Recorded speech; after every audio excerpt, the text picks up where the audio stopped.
क्या नाम है आपका? मरियम। मरियम, कहाँ की रहने वाली हो? शादरा। शादरा किस जगह की? अजीज़ कॉलोनी वाली साइड पे। कब हुई शादी? 2011 में हुई थी। 2011 में कैसे हुई? घर वालों ने, रिश्ते वाली ने ही, जो रिश्ते करवाती हैं वही लेके आई थी। घर वालों ने किया रिश्ता। आप शादी करना चाहती थी उससे? नहीं। किसके साथ करना चाहती थी शादी? मैं शान के साथ शादी करना चाहती थी। अच्छा, शान दोस्त था आपका? जी। उसके साथ ठीक है, फिर हो गई शादी। हाँ जी। 2011 में हुई? जी। पहले बेटे की पैदाइश कब हुई? 2012 में। जब तक तो जीशान की वालदा थी तब तक मेरे काफ़ी ठीक हालात थे। जीशान क्या करते थे? जीशान फैक्ट्री में काम करते थे। शुरू से ही वहीं पे कर रहे थे? कहाँ पे थी नहीं, फैक्ट्री?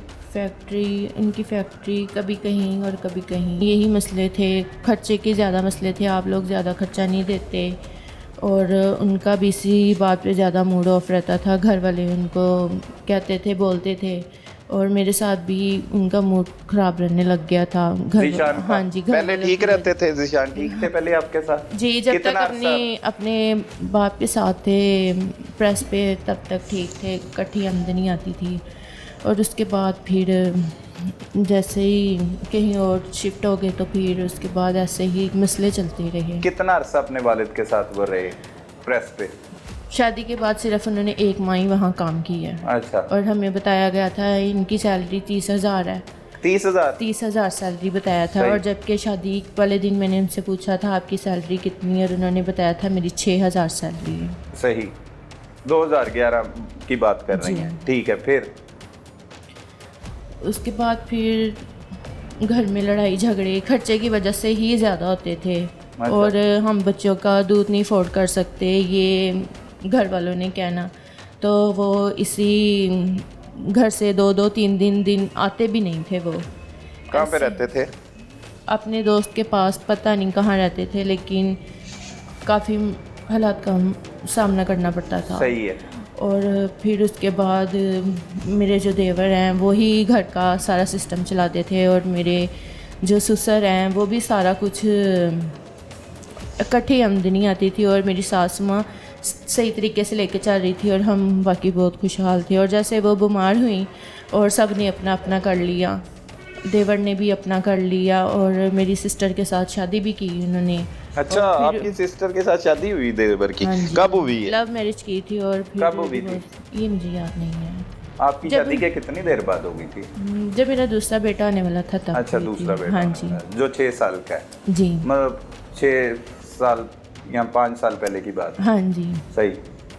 तो फिर उनकी डिवोर्स हो गई और फिर वहाँ से वो घर छोड़ के चला गया मेरा देवर।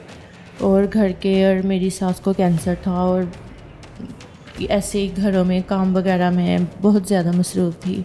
और तब मेरा दूसरा बेटा होने वाला था, मैं मम्मी के घर चले गई लास्ट टाइम पे। और उसके बाद फिर मेरी सास की डेथ हो गई, घर आई और ख़र्चा सारा कुछ मेरे हाथ में आ गया। अच्छा। और फिर उसके बाद देवर ने मुझसे सारा खर्चा ले लिया और सारा सिस्टम। मेरे शोहर 12,000 उनकी सैलरी थी और बहुत मुश्किल गुजारा होता था और वो बिल वगैरह मांगते थे जिसकी वजह से घर में बहुत लड़ाई होती थी। सही। और मैं ये चीज़ें बर्दाश्त नहीं कर पाती थी, इन चीज़ों से ज़्यादा बहुत ज़्यादा थी टेंशन वगैरह। और वो कहते, मैं जब बच्चों के लिए कुछ मांगती थी तो कहते थे कि तुम अपनी अम्मी के घर चल जाओ, मैं नहीं पूरा कर सकता। अच्छा। तो घर वालों को जाके बताना तो वो कहते तुम्हें उसी के साथ ही गुजारा करना पड़ना है। फिर मैंने कहा मुझे कहीं आप जॉब करवा दें, मैं अपने बच्चों का खर्चा। लेकिन वो कहता था तुमने जॉब भी नहीं करनी। फिर क्या करता था? फैक्ट्री में। आप क्या करता था? फैक्ट्री में वही काम, 20,000 सैलरी थी। 20,000 सैलरी थी। अच्छा, ये पैसों का मसला है सारा? जी। मतलब उससे शादी से घर नहीं चल रहा था? नहीं चल रहा था। फिर मैंने उनको कहना कि हमारे अखराजात पूरे करें, अगर आप नहीं कर सकते तो फिर मुझे करने दे। तो कहते थे नहीं तुम भी नहीं कर सकती। मैंने कहा ये नहीं तुम नहीं कर सकती, मैं ही सारा कुछ करूँगा। मैंने कहा फिर मुझे करके दें। अच्छा। तो फिर उनमें से मैंने कितनी दफ़ा काम शुरू किया। हमारे गली में एक फैक्ट्री थी पेंटों की जिसमें मैं क्लिपिंग वगैरह करती थी, मैं खुद लेने गई थी और सारी रात मेहनत करती थी। और इसने देखा कि ये मेहनत करने लग गई है तो फिर ये और ज़्यादा तंग करने लग गया। क्या तंग करता था आपको? खर्चा वगैरह सिर्फ बहुत काम कर वो यही कर कसूर था दिया। उसका, उसकी सैलरी कम थी, और खर्चा उस तरह उसके से बाद नहीं देता था। फिर वो 2-3-4 माह मैंने काम किया उसका, और फिर तरह तरह के मैंने घरेलू जो काम मिल जाते हैं वो किए। और फिर एक दिन मैंने फैक्ट्री का नंबर नोट किया और वहाँ से मैंने माल लगवाया। और फिर मैं वहाँ क्या लगवाया? माल, फैक्ट्री का माल, बच्चों के खिलौने वगैरह, उनको स्टिकर लगाती थी और वो मैंने शुरू कर दिया घर में ही? जी। ठीक और है। मैं खुद ये कितने साल उनसे- पुरानी बात है? 4-5 साल। अच्छा 4-5 साल, ठीक है। फिर आगे? और खुद ही मैं अपना खर्चा वगैरह और बच्चों की छोटी मोटी चीज़ें पूरी कर लेती थी। सही है। और कभी कभी बच्चों के ईद के कपड़े भी नहीं बनते थे। मुझे बहुत दुख होता था, मुझे बहुत गुस्सा आता था। मैं कहती थी अगर तुम मेरा नहीं पूरा कर सकते इनका तो करो, ये मुझसे बर्दाश्त नहीं होता। इसी बात से। और उसकी नेचर भी बहुत अजीब होती जा रही थी। क्या नेचर हो रही थी? वो सुनता नहीं था, पहले भी नहीं सुनता था, लेकिन जो बात कहती थी वो सुनता ही नहीं था, जैसे कि मैंने सुना ही नहीं है। सही। और मुझे इन बातों से बड़ा गुस्सा आता था। मैं कहती थी तुम क्यों बात नहीं सुनते, और मैंने अपनी नात को कहना तो वो कहती थी दफ़ा करो इसको, ना इसको इतना मुंह लगाया करो। अच्छा। बस ऐसे ही हमारी लड़ाई झगड़े मज़ीद बढ़ते गए। बढ़ते चले गए। ये तो 5 साल पहले की बात हुई। उसके बाद तब्दीली नहीं आई, कोई सुकून नहीं आया घर में, मुसलसल लड़ाई झगड़ी रहे। और वजह यही रहा खर्चा। हाँ जी, मेरी सास के बाद यही साल सास रहा। कब फौत हुई? 3 साल बीमार रही थी, 2 ठीक है। साल मेरे ख्याल में रही। अब वो आशिक की एंट्री कब हुई आपकी जिंदगी में, आपके वो पुराने 6 आशिक साल की? बाद। हैं? 6 साल बाद। शादी के 6 साल बाद? जी। मतलब वो तब हो चुकी थी एंट्री जब आप काम कर रही थी, बाहर जा रही थी खिलौने बच्चों के और वो सब कुछ, तब वो आ गया हुआ था आपकी जिंदगी में दोबारा? हाँ जी, वो भी अच्छा। करी। उससे भी पैसे लेके गुजर बसर करती थी? कभी कभी ले लेती थी जब ज़रूरत पड़ती थी, जब माल वगैरह नहीं मिलता था। कैसे हुई तब एंट्री मैंने उसकी की। जिंदगी में दोबारा?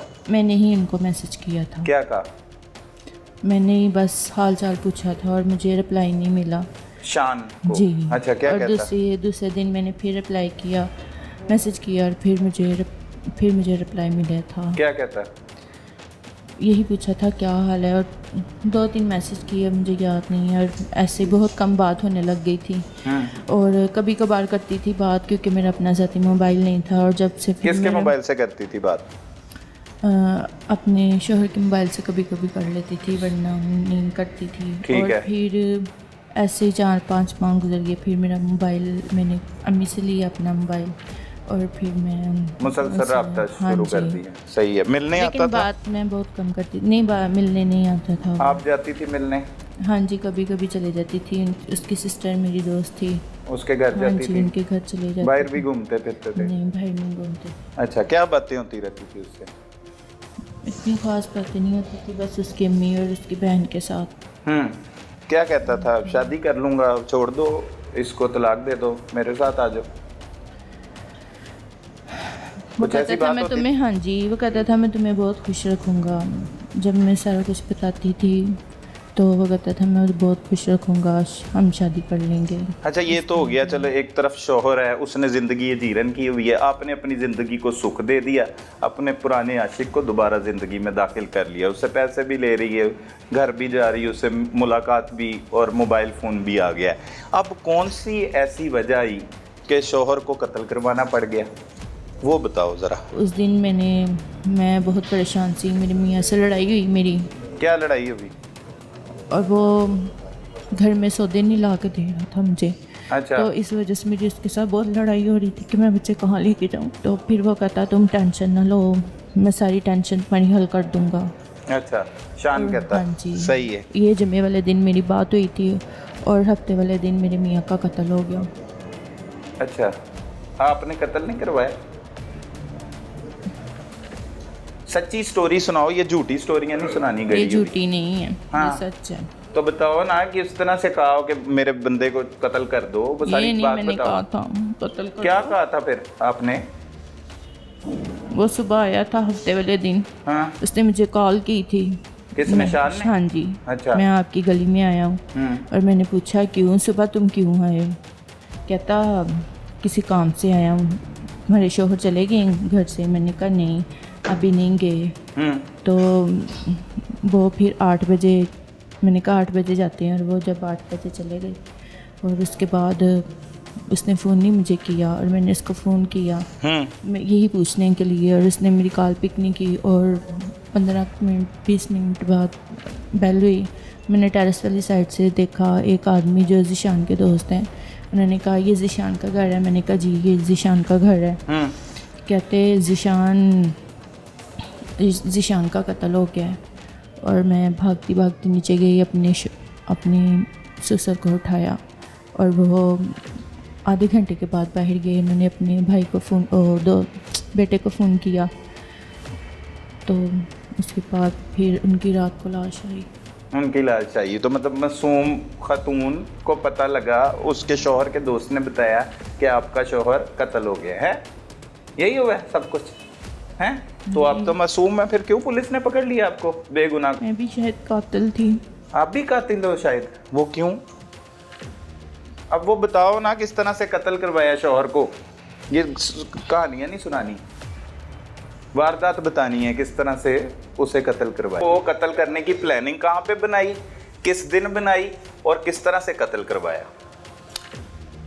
फ़ोन पे ही बात हुई थी, मैसेज पे ही बात हुई थी।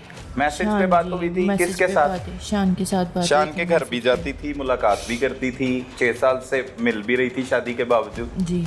तो फिर भी मैसेज पे क्यों बात हुई, मिलके क्यों नहीं हुई? नहीं मिलके नहीं की थी, मैसेज पे की थी। मिलके बस रोती थी कि शौहर ऐसे करता है वैसे करता है, खर्चा नहीं देता। हाँ जी। हाँ बस जी नहीं आपने बताया मैंने कत्ल करवाया। उनके घर वालों के साथ बातें शेयर करती थी और वो भी पास होता था। अच्छा